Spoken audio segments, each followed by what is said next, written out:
You start, I think it's good to put things in historical perspective. We're at what I would call the fifth inflection point in the post-World War II era in terms of defense spending and defense structure. We've had 4 prior significant transitions. 3 of them followed wars, the transition after World War II, the transition after Korea, and then the transition after the Vietnam conflict. And then the 4th one really came as a direct result of deficits and the Gramm-Rudman legislation in the mid-1980s, and then it was followed on by the collapse of the Soviet Union, the Warsaw Pact, and the fall of the Berlin Wall. So that one was more, that had some international direction, but it also was somewhat like what we face today. It was deficit driven. Now, what these 4 transitions have in common is that each time the department has gone through this, we've suffered in one way or another, a disproportionate loss of capability. So in shorthand, we're 0 for 4 in terms of managing these transitions. Now, Secretary Gates was a history major, and he's clearly conscious of this history. And he can see, obviously, the fiscal pressure the nation is under. And so he undertook an effort to try and manage that pressure so that we would be able to manage this transition so as not to disrupt the capabilities and the qualities that we have in the military right now. In short, we don't want to break the force, but we do want to adapt to the fiscal situation we're in. We're clearly not going to see double-digit growth the way we have the past decade. And so all of that kind of thinking led the Secretary to the Efficiencies Initiative. We came at this, again, looking at history and saying that there are 3 lessons that you might derive from those 4 earlier transitions. The first, and it's a basic management technique, but it's reinforced in these transitions, is you have to make hard decisions early. The budget pressure is not going to get better. In fact, it's probably going to get worse in both directions, in that the costs of our program, if history is a guide, are going to grow. Now, we're trying to take steps to restrain that cost growth, but in anticipation of not being fully successful there, you have to anticipate the costs of each program are going to grow beyond what they are today or what they're estimated to be today. And if anything, resources are going to be fewer. So if you cannot afford it now, you clearly are not going to be able to afford it in the future when the funds are tighter. So make hard decisions early is the first lesson. Second, it's not possible to generate the kind of savings that we're talking about with what I would call pure efficiencies. And by pure efficiencies, I mean efficiencies where you do the same thing for less money, that you increase productivity, you improve your IT systems, you get more out of what you're doing. It is possible to generate pure efficiencies, and we're certainly trying to do that, but we've set a target of $100 billion, and I'll explain how we got that in a minute. But we're probably not going to be able to get $100 billion of pure efficiencies in the overhead of the department.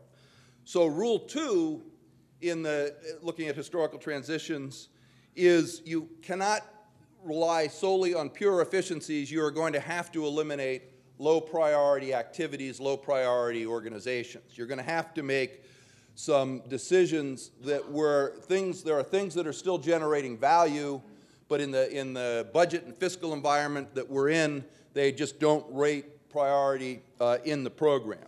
These are tough decisions. You've already seen an example of one. I would put our decision to disestablish the Joint Forces Command, to recommend that to the President. I would put that in this category. The purpose of the Joint Forces Command was to ensure that a military that was once service-centric would embrace joint operations and joint doctrine. We've come a long way since the 1980s and 90s when that idea was developed. And as a matter of practice and necessity, the military has embraced jointness doctrinally, operationally, and culturally. Because of that success, it's not a complete success, but we have made substantial progress. Because of that progress and that success, we don't believe we need a 4-star command with $1 billion budget to continue to foster jointness. So that it's not that they were doing things that weren't of value, it's in this environment we have to make these kinds of tough decisions.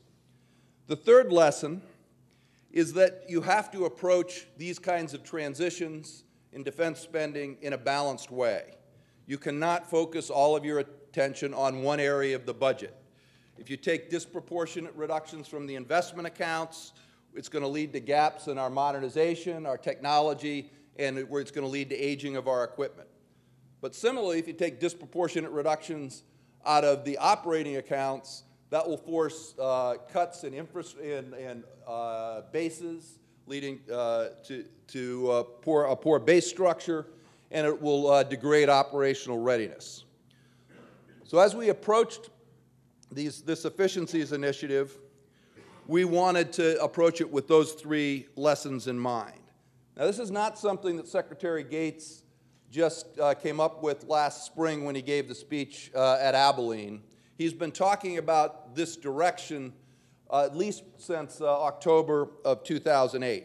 At that point, he gave a major speech, I think it was at NDU, and he started to talk about the problems we face and the challenges of this inflection point. Now, at that point, he thought he was going to be punting these issues to the next administration. He had no idea he would be fielding that punt as well. But in fielding that punt, he's taken this on with incredible energy. And he started in April 2009 with the first budget of the Obama administration. He started making those tough decisions I talked about.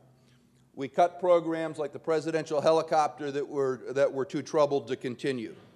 We cut programs where we had enough capability, like the F-22. Overall, Secretary Gates proposed and Congress approved substantial reductions or termination of more than 20 programs and about $300 billion.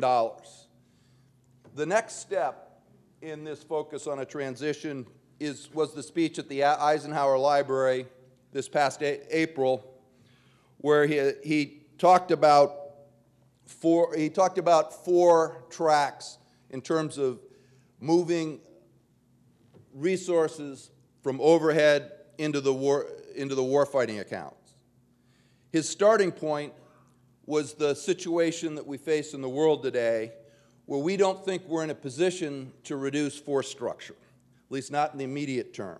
We still have 50,000 troops in Iraq. We still have nearly 100,000 in Afghanistan, and we have counter-terror commitments around the world. These commitments have led us to have at least temporary increases in the Marine Corps and the Army, and they caused us to halt planned reductions in the Navy and the Air Force.